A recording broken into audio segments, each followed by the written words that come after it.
My mom used to sing a song to us when we were kids about doing nothing all day long, then waking up the next day and doing nothing again. Wonder if she's been singing to the Dodgers offense.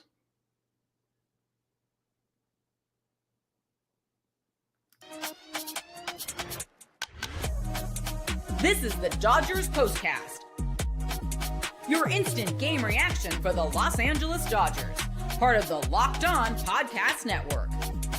Your team every day. Hey, Dodger fans, welcome to the Locked On Dodgers POSTCAST. I am your guest host, Jeff Snider. As you probably know, I am usually one half of the team that hosts the Locked On Dodgers podcast 5 days a week. Pete Fox is usually your POSTCAST host. That's a hard phrase to say. Pete is on vacation. I'm covering for him this weekend, and I appreciate your patience today. My son was playing baseball all day today, and so I took a few hours after the Dodgers finished losing. Before I did this postcast, usually it's immediately after the game. It will be on Sunday tomorrow, but today we got a few hours to ruminate because who doesn't like just basking in the glory of 0 for 12 with runners in scoring position? You know, it's just so much fun to think about this. Dodgers lost again. They lost 2-1 this time. They went 0 for 12 with runners in scoring position. They are now in this series 1 for 25 with runners in scoring position, and they've scored one run. The one hit with runners in scoring position did not drive in the one run. The one hit was an infield single on Friday. The one run scored on a wild pitch on Saturday, and did temporarily tie the game for the Dodgers in the top of the ninth. Technically, I guess, moral victory. They gave Ryan Helsley a blown save. So instead, he got a win instead of a save, because then, of course, the Cardinals walked it off in the bottom of the ninth, frustratingly. And the story of this game, unfortunately, continues to be the Dodgers not hitting with runners in scoring position, which brings us to our turning point. Time to reveal where the game was won or lost. It's the turning point. How do you choose when you're over 12 runners in scoring position? How do you choose which one was the turning point? That's the question, the age-old question. For me, I'm pointing to the top of the sixth inning. Will Smith leads off the inning with a walk, and then Max Muncy singles, so it's first and second with nobody out. And then Andy Pages coming up. Pages, of course, did have that one hit with runners in scoring position on Friday, the infield single. He had a 11 or 12 game hitting streak coming into this game. That was broken because he didn't get any hits in this game, including in the top of the sixth. He struck out looking just a little more passive than I would have preferred him to be in that situation. You get the ball in the air, at least get the runner to third, with less than 2 outs, all those things. And I think he was thinking he could get a walk, and a walk would have helped too.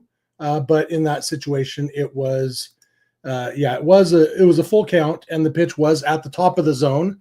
Obviously, you don't want to chase ball 4, but you don't want to look at strike 3. And on the list of baseball sins, I think looking at strike 3 is worse than chasing ball 4. So Pages was thinking he was going to load the bases with nobody out by walking. Instead, he struck out looking. That did knock Eric Freddie out of the game, and that's part of why this is my turning point, because Freddie was somewhat cruising, and the Dodgers were able to get his pitch count up and get him out of the game. And they bring in Steven Matz, who used to be a good starter for the Mets. Now he's a journeyman left-handed reliever.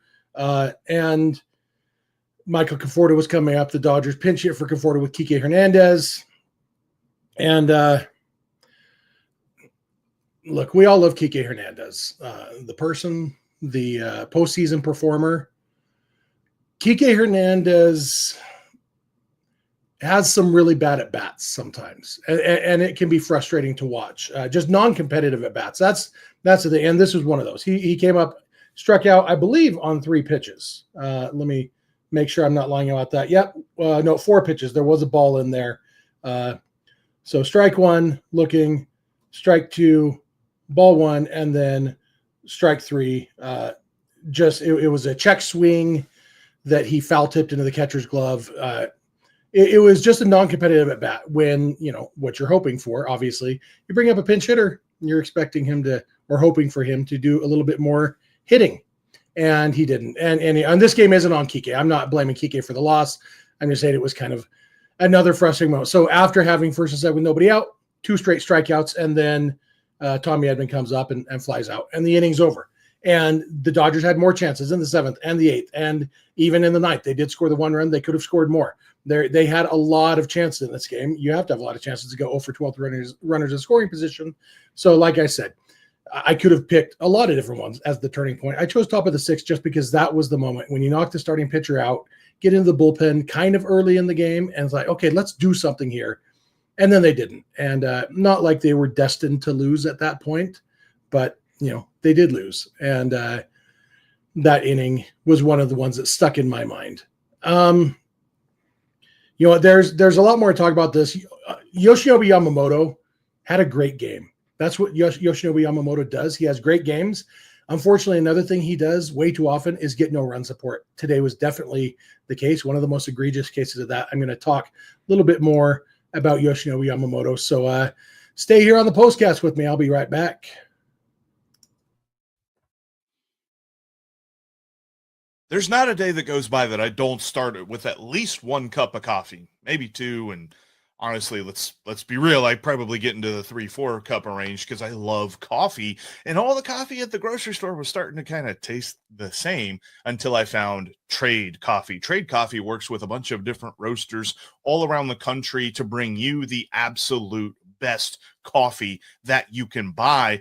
And what they do is they have this sort of like quiz thing on their website that asks you your flavor preferences and asks you your beverage preferences, and they tailor the coffee to you. And they've got all these amazing flavors. I mean, I've had bright and fruity, I've had dark and kind of chocolatey. I mean, you get all the different top roasts that you can think of because they have so many different options with over 50 of the country's top roasters. And right now, Trade is exclusively offering our listeners 50% off a 1-month trial at drinktrade.com/LockedOnMLB. That's DRINKTRADE.com/LockedOnMLB for 50% off your 1-month trial.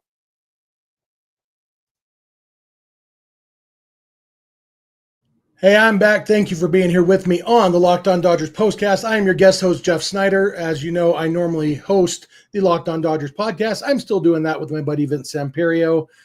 We do that Monday through Friday, or usually Sunday through Thursday nights live on YouTube if you want to catch us live. The postcast is a recap show covering each game. After most Dodger games, you can get the postcast. Usually it is more immediately after the game. It will be on Sunday. As I mentioned, I was busy all day Saturday, and so we let this one soak a little bit before we decided to talk about this one. So Locked On Dodgers, the podcast, is more of a big picture. Obviously, we talk about the games. That's what's going on. But big picture Dodger stuff. Postcast with Pete Fox is recap show, and I am with you probably through Monday's game against the Padres, and then Pete will be back. So Yoshinobu Yamamoto had a great game. He went 6 innings, allowed 0 runs, dropped his season ERA down to 2.2, 4 hits, 2 walks, 9 strikeouts. Pretty dominant, 94 pitches in 6 innings. Very, relatively efficient. Not the most efficient, but what's that? 15.7 pitches per inning. That's not too bad. All in all, just outstanding start for Yamamoto, and the kind of start that this episode should be about. Yoshinobu Yamamoto. He should be like, what is he, like 5-3 or something this year? I can't see because his record doesn't show up on the box score because he didn't get a decision. But I know that he doesn't have nearly as many wins as he should, and he has more losses than he should because he has been dominant all season, one of the best pitchers in baseball, and not getting the run support. Obviously, the most important thing is the team winning, but that's part of why it's so frustrating when your best pitcher goes out there and can't get any run support, because those are the games you definitely should win. As my buddy Mike points out in the chat, in 8 of 13 starts, Yamamoto starts, the offense has scored 1 run or less, I believe it is. Not just 1 run, but like this one, they scored 0 runs. And that is absolutely frustrating for us as fans. I don't know how much Yoshinobu Yamamoto cares about his win-loss record. Pitchers used to care more about it because that's how they got paid. Teams don't pay for wins and losses from individual pitchers anymore, and Yamamoto is already getting paid for the next decade plus. And so I don't know how much he cares, but I do know he wants to win a Cy Young Award. And the fact is, at least some Cy Young voters still care about win-loss record. Not as many as used to, but there will still be some voters who will look down on him if he doesn't have a good win-loss record. And so that could impact his chances to win in the Cy Young Award. Mostly, though, I think he would tell you he wants his team to win because winning the World Series last year was really fun. And he wants to do that again. Good news is it's June. It's not October. If the this feels a lot. I think those of you who were Dodger fans back in 2022 will agree. These couple games have felt a lot like the 2022 NLDS, where the Dodgers just couldn't hit with runners in scoring position. Remember that? And a lot of chances and no capitalizing on them. If this was happening in October, the narrative would be, see, Dodgers can't handle the pressure of October. I don't know what it is right now. Dodgers can't handle the pressure of early June. Dodgers can't handle the pressure of Missouri. I don't know. The fact is, I do know. They've had a bad couple games. That's ultimately what it boils down to. I just wish they would stop having these bad games, especially when Yamamoto's pitching, especially 2 in a row, because this team is definitely too good offensively to do this. But in case you didn't know, Yoshinobu Yamamoto is our... This is the Locked On Player of the Game. Yeah, Yamamoto's the player of the game. There were other competitors. There were a couple bright spots on the offense, and I'll talk more about those at the end. But this is Yamamoto's time. Yamamoto was the player of the game. Even though the Dodgers didn't win, he did everything he could. He battled. He had a couple. The Cardinals were 2 for 8 with runners in scoring position. Didn't have as many opportunities as the Dodgers did. Capitalized a little bit more. Most of that was late. In fact, both of those hits were off of Ben Kasparius in the 8th and 9th innings. Yamamoto and then Alex Vesia for an inning kept the Cardinals down. And I think Yamamoto, I saw his batting average against with runners in scoring position is down in the mid 100s. He's just dominant all the time, and especially with runners in scoring position. Very stingy this year. That continued today. And, it's a bright spot. It doesn't make the loss feel any better. In some ways, like I said, it makes it feel worse because he pitched well enough to win, but also it does make me happy that he's on our side. He will pitch again in, 6 days or whatever, and hopefully things will go better then. I guess this is as good a time to mention the pitching staff changes. The Dodgers once again DFA'd Chris Stratton and unfortunately put Tony Gonsolin on the injured list with elbow pain. We'll see how severe that ends up being. My guess is more than we wish it was. And they Michael Kopech and Kirby Yates. Neither of those guys got in the game on Saturday. Not really. Somebody's come back from the IL. You don't necessarily want to throw them into a scoreless game or whatever. And so, they'll get in games soon. It will be nice to have some relievers back. Obviously, down another starting pitcher, which means, Justin Robleski is probably here to stay for a while. Landon Knack might be back at some point. Who knows? But the revolving door of the Dodgers pitching staff continues, and the most consistent Dodgers pitcher and most goodest, the most goodliest pitcher the Dodgers have, Yoshinobu Yamamoto, was extremely good again, and it didn't do them any good. I am going to come back one more time in a second. Going to read one more ad, and then I will be back to talk about what we're going to be talking about. So thank you for being here with me, hanging out with me, and I will be right back. This episode is brought to you by FanDuel. The NBA playoffs, the NBA finals are in full swing, and every night delivers highlight-worthy performances, major momentum shifts, and can't-miss moments, whether it's a game-winning shot or a breakout player. Tyrese Halliburton, anybody for both of those? There's never been a better time to get in on the action, and FanDuel makes it easy to stay in the game before tip-off and live with player props, performance trends, and same-game parlays. Fans have more ways than ever to play smart and win big. If you are into the NBA finals, it's kind of interesting. Even though the Pacers are up 1-0, the odds makers aren't buying it. The Oklahoma City Thunder are still minus 330 favorites to win the NBA championship. The Pacers are plus 265, which means if you think the Pacers are for real, you think this Cinderella run is going to continue, and you think they're going to win it, you could get some pretty good odds there. And then same thing with the MVP. The MVP is going to depend on who wins the series. Obviously, Shai Gilgeous-Alexander is the favorite to win the MVP because he's the best player on the team that's favored to win it. But Tyrese Halliburton is at plus 360 to win the MVP. Even game 2, Right now, the Thunder minus 560 to win game 2 on Sunday, with the Pacers at plus 420. A lot of wide numbers that you don't necessarily see this late in the playoffs very often. So a lot for you to play with there. If you're new to FanDuel, it's the perfect time to sign up. You head to FanDuel.com and place your first $5 bet. And if it wins, you will get $200 in bonus bets. So make every moment more with FanDuel, the official sports betting partner of the NBA. Hey, I'm back. Thanks again for hanging with me on the postcast. I'm going to wrap this up over the next couple minutes. It was a rough game for the Dodgers, rough first 2 games of the series. There are a couple bright spots, and hopefully that's what we're going to be talking about. So now I'm going to play this what we're going to be talking about graphic. This is what you'll be talking about. Like I said, there were a couple bright spots. Mookie Betts continued to be hot. He went 3 for 5 in this game. Max Muncy on base all 4 times, 2 hits and 2 walks. Hae-Sung Kim, 2 for 4, another stolen base. Looked really good. I know a lot of Dodger fans, here in this chat, all over social media, clamoring for Kim to get more playing time. He is making it really tough to argue with that. He did look overmatched against Ryan Helsley in the 9th inning. Most people look overmatched against Ryan Helsley. He is one of the best closers in baseball. And, especially first time you've ever seen him, it's tough to hit when he throws 103 and has that wicked slider. So, but 2 for 4 for Hae-Sung Kim. Ohtani 1 for 4, but really it was Betts and Muncy and Kim were the bright spots in this game. But this is 3 games in a row now that Betts has been the bright spot.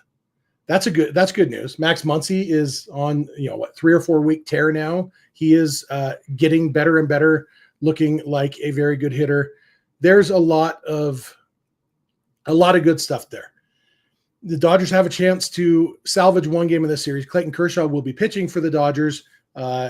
According to ADK in the chat, the Cardinals are calling up a minor leaguer to make a spot start. I hadn't seen who that was, but let's see. McGreevy. Who's McGreevy?